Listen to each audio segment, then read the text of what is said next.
The Bingo Book Late Chaos Edition. Of course, we gotta start with one of my favorites, Fran, followed by Ash, who is okay at best. Exdeath, he's situational. Starting with Fran's glorious EX, which is the Shatterheart. It does hit everybody, it hits HP twice. Her EX plus finally solved the biggest issue, getting the stacks, wasting skills. You start with 2 stacks now, and if you attack with Whip Kick, you'll instantly get 5, but if you take other routes such as having everybody else hit or doing HP attacks, yeah, it's gonna take long just like before. So usually my setup is go into Whip Kick, booyah, get 5 stacks. Or I could press HP attack at the start of the fight, get turn rate, and then have somebody else attack. The fact of the matter is, you have options. Those options did not exist before. As for Ash, she is more or less the same. This time around, I'm probably gonna skip her because it's just, all she gets is splash damage on her EX plus. It's not even good splash damage, it's like mediocre at best. Then you have the HP plus, which is finally given to her a little too late. She's honestly just too late. Too little too late. She doesn't get enough. Honestly, not worth it. The ingots should definitely be saved for somebody else. So I'm personally gonna skip her. Fran, of course I'm gonna get that. That EX is godlike. The damage output, the debuffs, magic drop, attack drop, defense drop, max brave drop, range resistance. She basically just drops everything that you want to drop just by getting maximum stacks on Whip Kick. Now the bad part about that is you have to get the stacks. In late chaos, they like to cleanse a lot. So in other words, if you have to get stacks and then they dispel it, you basically go back to previous Fran, which is before EX plus, where you have to struggle to get the stacks, thus wasting abilities, and she doesn't hit hard if she doesn't have plus on Whip Kick or her strike. So anything that cleanses basically counters her, which kinda sucks. But with that knowledge being held, I'm going to still get her because I know how to make her work. Just gotta be cautious of a lot of those cleansing fights, aka the Poram Lost Chapter, various other bosses in the future. Also, running out of skills. But thankfully, C65 does give an extra Whip Kick. You have 3 of them, but they still have to be used sparingly. So overall, I'm not gonna go for Ash because she's kinda trash. Fran, very much useful. Excellent debuffer with excellent offensive capabilities. I mean, you can't go wrong with range imperil and dropping basically every other stat. Especially if you have a range team. Oh my god, what are you doing? You gotta get the Fran. As for another character that's not good at breaking or dealing damage, by the name of Exdeath, yeah, he's only good for gravity-based attacks and he has no breaking potential whatsoever. Unless you use his brave attack, because he has all gravity skills.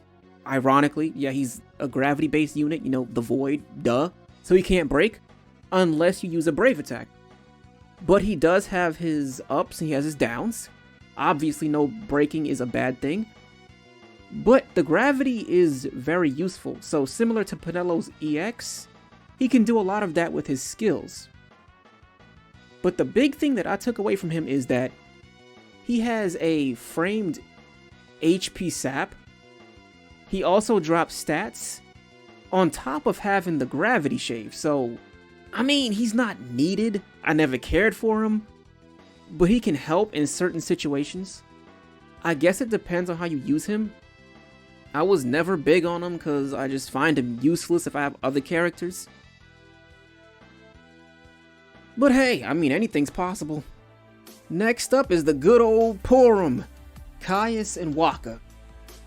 Look now, I don't care what anybody says, Poram is one of the most reliable characters in the whole game. We're talking from EX era to Lufenia, which actually comes after Chaos.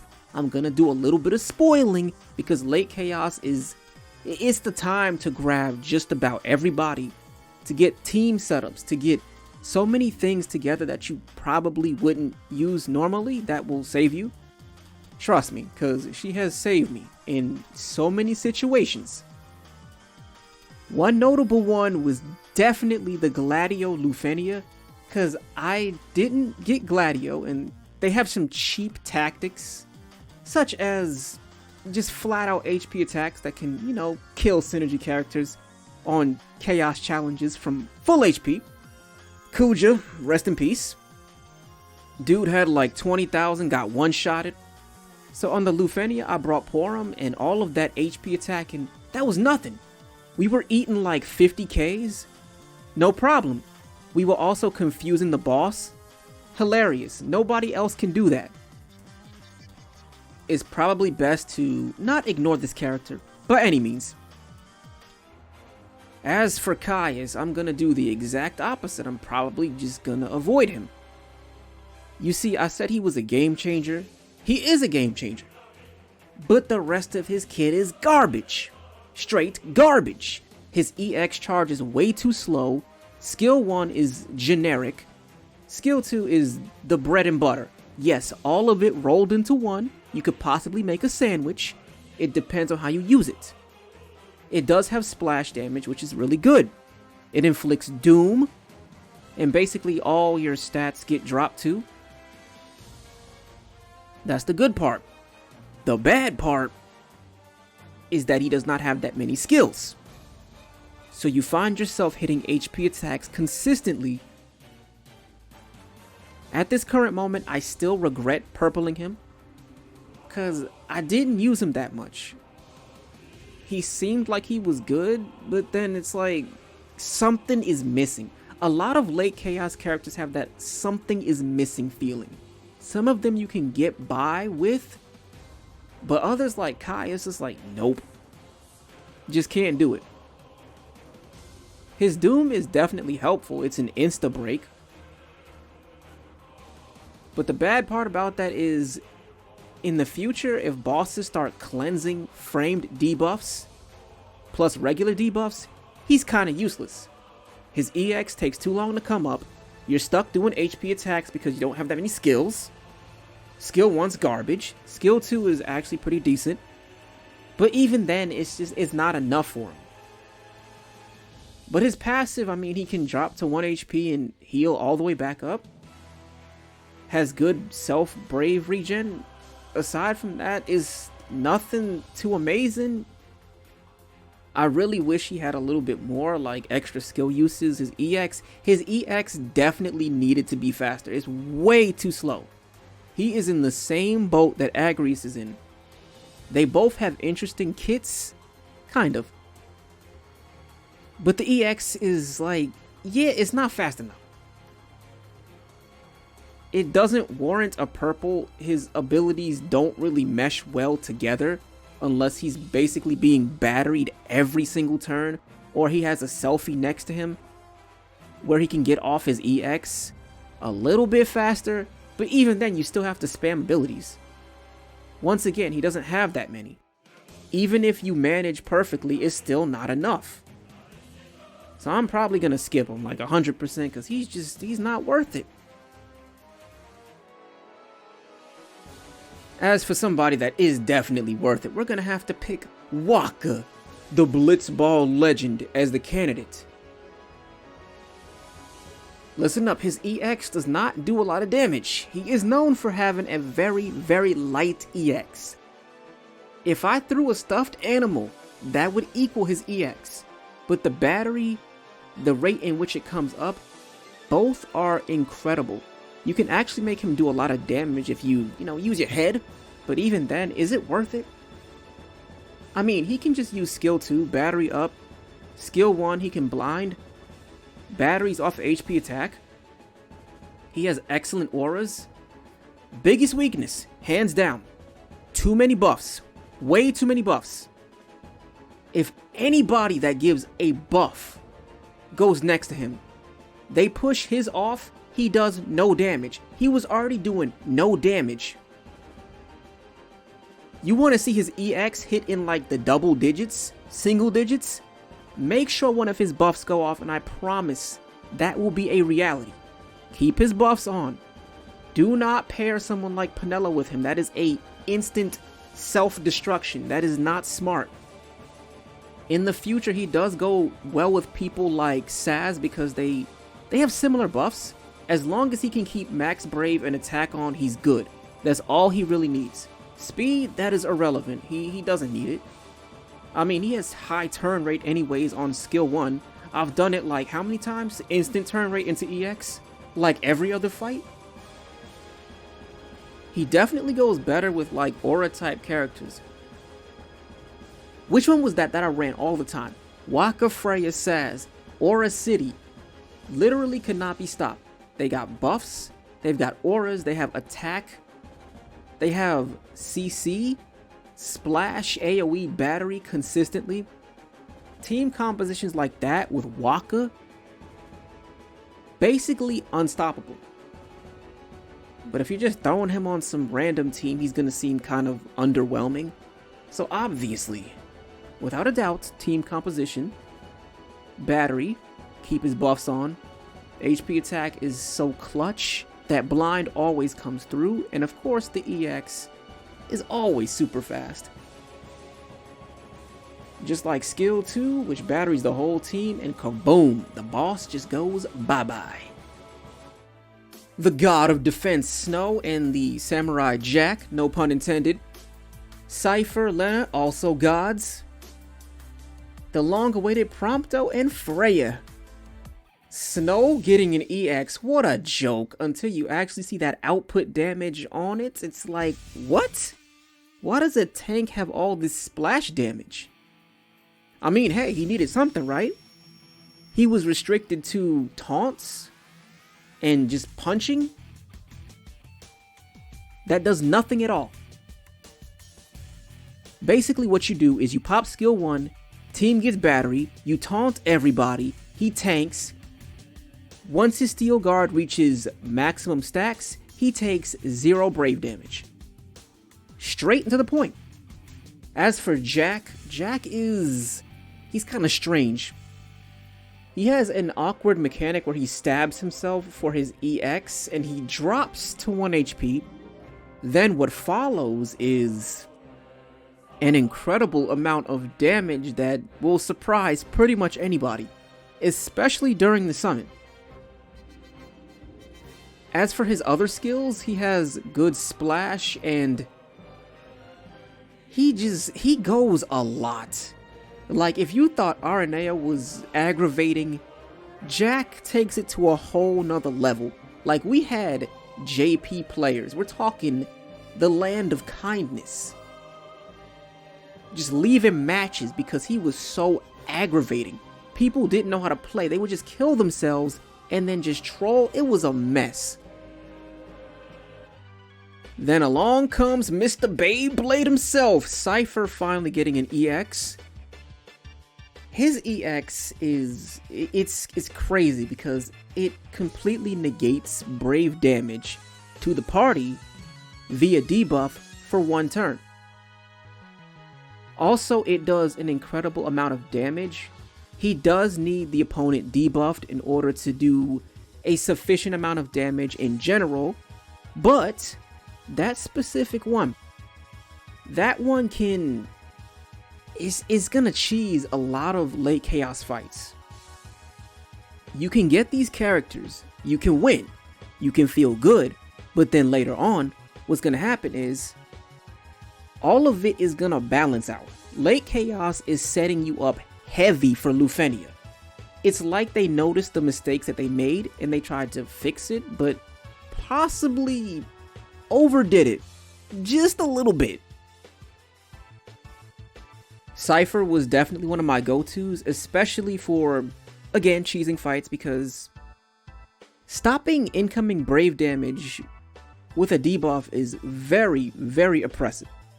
So if you can stop incoming Brave damage, imagine what you could do if you had a character that could stop HP attacks.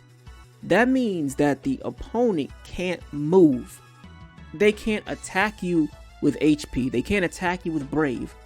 What are they supposed to do? Unless they're just sitting there putting up shields or something, they're completely useless. So he can be put in a lot of lethal team setups that will render the opponent useless.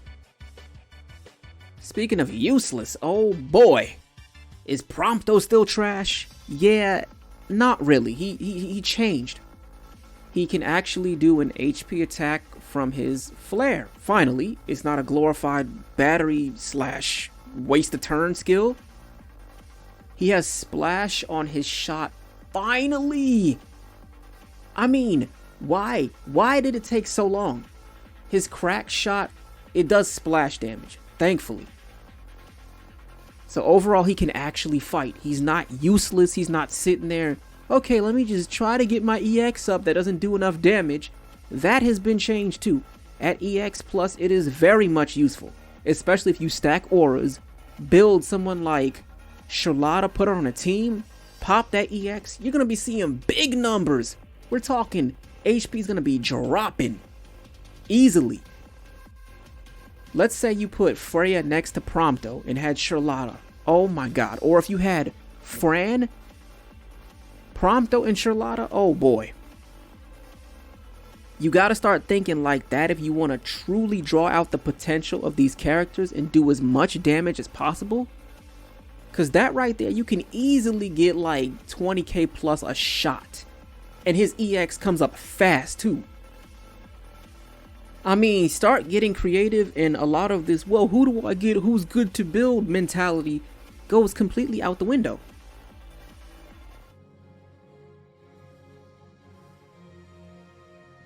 As for a lot of characters that were left behind slash newer ones that will come out, we will get character boards, which in my opinion is the proper way to do things, unlike the artifact system. Basically what they give is you get extra CP, you get extra potency to your skills. So for example, you get like 10% extra boost on skill 1, skill 2, extra brave boost when you're about to do a hit, extra healing if you're a support, that type of stuff. Just like small enhancements that make a huge difference. I think Zac and Ishtola were the first ones to get this. I noticed right away with Zac, when he pressed that EX, oh my god, capping. Skill 2, Assault Rush, no more struggling. Every hit was a 9.9. But don't worry, a lot of these do cost CP, but they give you just enough CP in order to equip the stuff, which is kind of strange. I mean, you could have just made it cost like nothing, but hey, I mean, it works out. Definitely works out. In order to get all of these sections though, you need to have your gear maxed out. Then you are rewarded with a beautiful voice line chest, which is like, yay. I mean, tickets would have been nice, but you know, I'm not complaining. Interesting set of characters we have here. Very interesting. This is the part where everything gets completely out of hand and people start getting EXs that didn't have them. This character does not disappoint. You do not want to skip this. I mean, you can, but I mean, it's up to you. Arciella is one of the most oppressive characters to release in late chaos. She has two stances. The first one comes from the first skill, which just batteries the team with her HP attack. Then her HP attack also switches to another one with skill 2, which does this really nice rush down and does some baby splash damage. It's not a lot, but it's enough to make a difference. Skill 2 completely silences HP attacks. Oh my god, HP silence? Her EX comes up at a considerably decent rate. So you press a skill, it's gonna be up. She can literally last like 90 turns and still have like 5 skills left. Her HP attacks are that good. Skill 1, man, a lot of vanilla players are about to be salty, but what I'm about to say is the truth. You press her skill 1, dispels frame buffs, all of them. They all just go bye-bye. Then what happens next is your whole team gets battery. Same thing from her HP attack, which can do up to... It depends on how much you have prior to pressing the HP attack, honestly, because I've gotten well over 50k just from pressing an HP attack. Her EX, press that in the summon. With your Brave maxed out, you can cap on both targets. Note that that is split damage, by the way, and she can do that much. Again, that does come up at a very decent rate. I think the charge speed is normal. If you run out of skills by some magical means, I don't know how you would with her, because again, that HP attack is so godlike, you can press C65 and get skills back. I mean, this character should not be skipped. I mean, if you want power, if you're trying to cheese, if you're trying to just be on a budget, because I know a lot of people are broke on global, this is the one. This is that character for this era. Hands down. Probably the support that replaces other supports that were supporting your team but now can't support themselves because there's no support for them. Ironically, because they were supporting you. Now there's no support left for them because you got a new support. So I want to see some support for this support character, okay? She's just beyond busted, actually. I'm so glad I got her by accident because I was planning on skipping her. Can you believe that? The long-awaited Cyan finally gets off the bench to be back on the bench, technically. I mean, he's good, but not the best. I think he just comes way too late. Because this is when you start seeing all the crazy stuff like Fujin, who actually comes out at the same time. She is the prize of that banner. She gets Wind Imperil, Wind Enchant for the team. Come on now, really? Then her EX launches? Actually crazy, and she has a counter? Really, guys? Cyan over Fujin. Cyan is basically the same, but with more skills, and his EX actually dispels debuffs from the team. Ida, on the other hand, this character totally slept on, totally busted too. Even without having extra enemies present, her EX can easily hit a 200k. And it comes up quickly too. Afmal, also one of the top tier supports.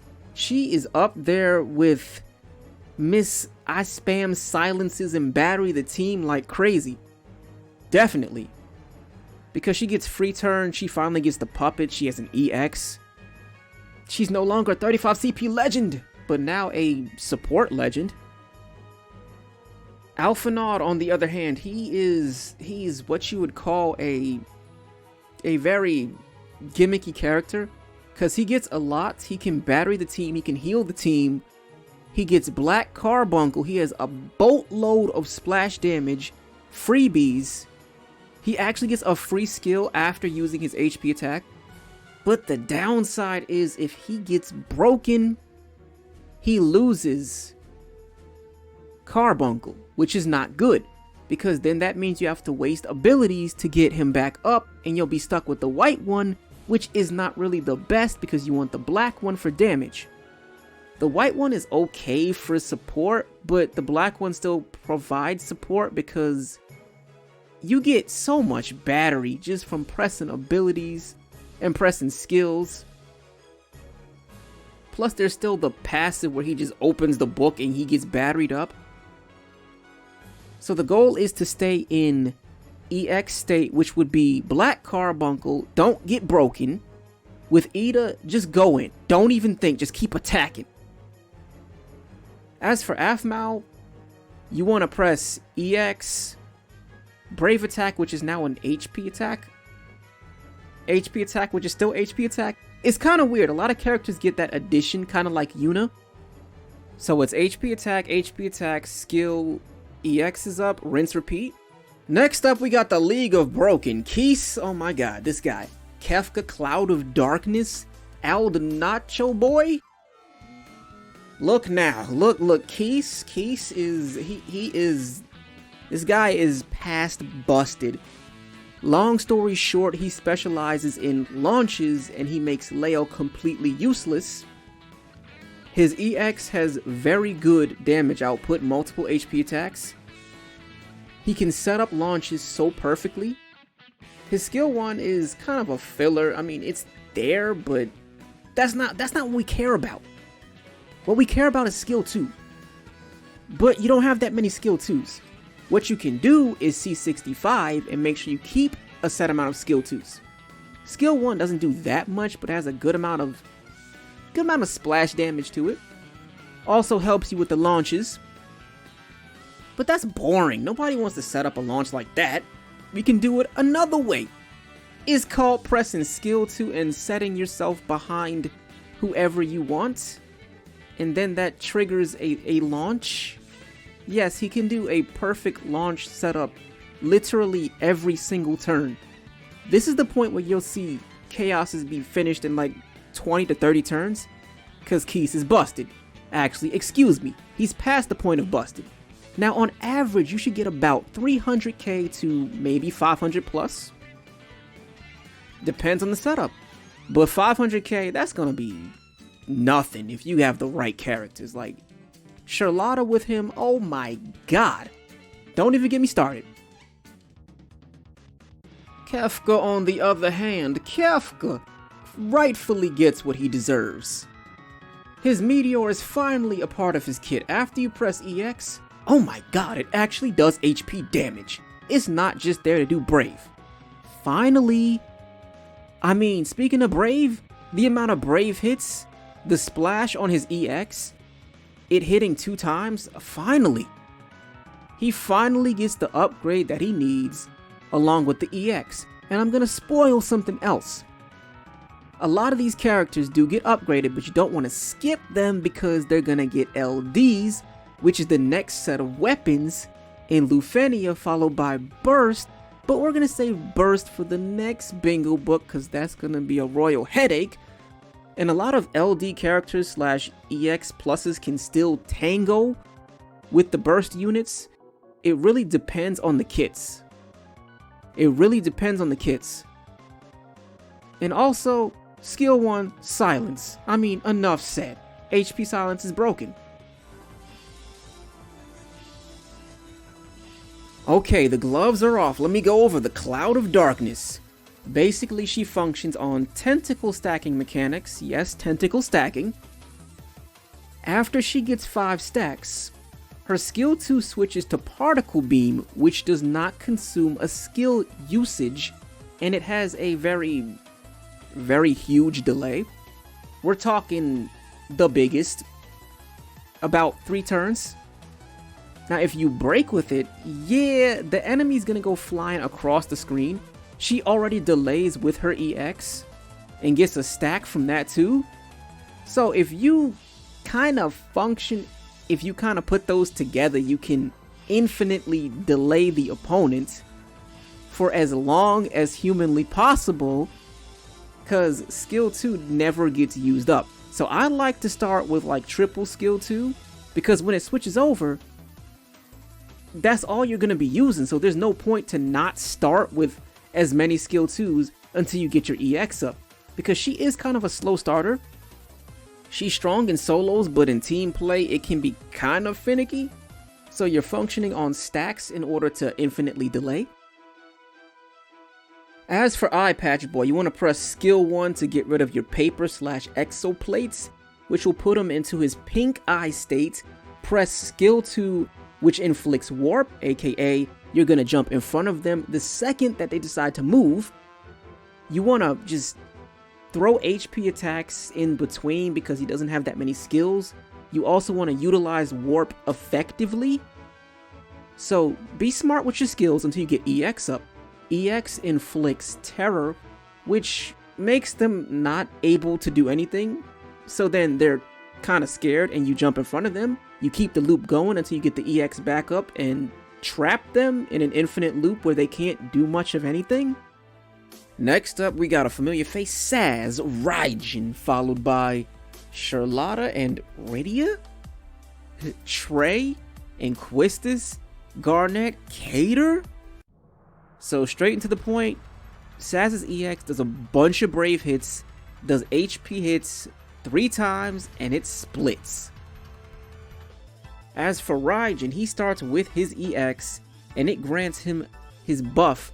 After his buff gets 3 stacks, he gets access to a free AoE paralysis via the HP attack. Sounds busted? Well, it is busted.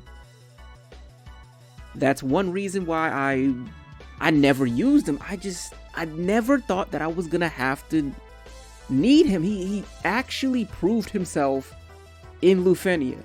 Then that's when the realization came, like, I wasted all of this time and he was doing this?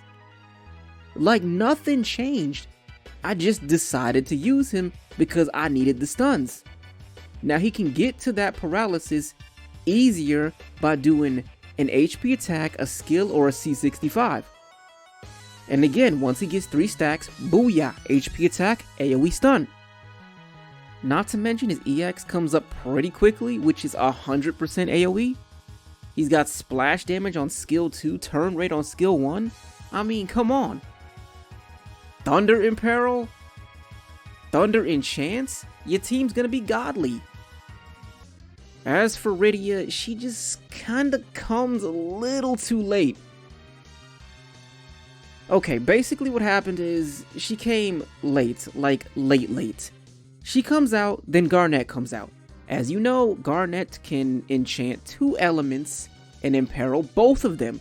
Rydia can only do 1. Also, Garnett is gonna just... In terms of free damage, Garnett's just gonna be better overall. Rydia, she gets a little bit of something. She gets some splash damage on skill 1. She gets a dragon. Aside from that, everything else is still kinda the same. It's just a case of being way too late to the party. Just like a few other characters, such as Cyan, and the list just goes on. But that doesn't mean she's bad, it just means that it's situational. As for Trey, he puts bombs on people. Basically, he can blow you up again, and then blow you up again. He can put dynamite on you, and he also gets a counter over his head that lets arrows just rain down, inflicting, I think about 20k? Plus whatever amount of battery you have. So it's good to have somebody like Quistis next to him, who literally batteries off of skill 1, skill 2, HP attack, and EX, which now does splash damage, 50% to be exact. So Quistis is actually excellent. Took long enough, right? She's no longer a glorified farm unit. She's actually out there helping the team, doing the damage. She helps Trey do damage. But be wary of Trey. Without battery, he's useless. Finally, at the absolute end of late chaos, I'm gonna emphasize something. This Trey chaos is not nice. I had Cater. I had Garnett. I had Quistis. I had Charlotta. I had the heavy hitters. It still took forever. Basically because the fight is cheap. If you have Trey, you can get by pretty easily. I take that back. It still takes some work, but it's a little easier than what I was doing. Thankfully, Cater was here because she can taunt them and then get attacks in and then get her EX off, which is a crazy trap. So when they move, I can break them because they like to break me even though they technically miss. Garnett is here with the amazing healing. She finally gives Alexander as the summon. She can enchant the whole team. She consistently puts down imperils. Skills are not a problem for her because her HP attacks can also fully battery the team. This whole team is fully battery, fully damage, and it still took me almost to the last minute to finish this. Not because I didn't have the damage, but because the turn spacing got so bad because they would just hit me and instantly break me, because that's the mechanic of this boss for some reason. Mechanics to actually break the logic of the game. But thankfully I finished at the very last minute. If you have Trey and you bring another Trey, I mean, you can finish in like 30 to 40 turns, or if you bring Keys with Trey, just stack all the cheap stuff together, is very much possible to get by this fight. But with my team, I still don't understand why it took this long. Oh wait, I know why, cause the boss is cheap. Just one thing to keep an eye out for is the Trey Chaos is one of the worst Chaoses in general. Garnett is a god, Cater is a god, and Quistis is a god. Everybody in late Chaos are gods. Except for Zell, because he's trash, and will always be trash. Until he gets an LD, of course. But Garnett, truly the savior of late Chaos. Hands down. So what comes next?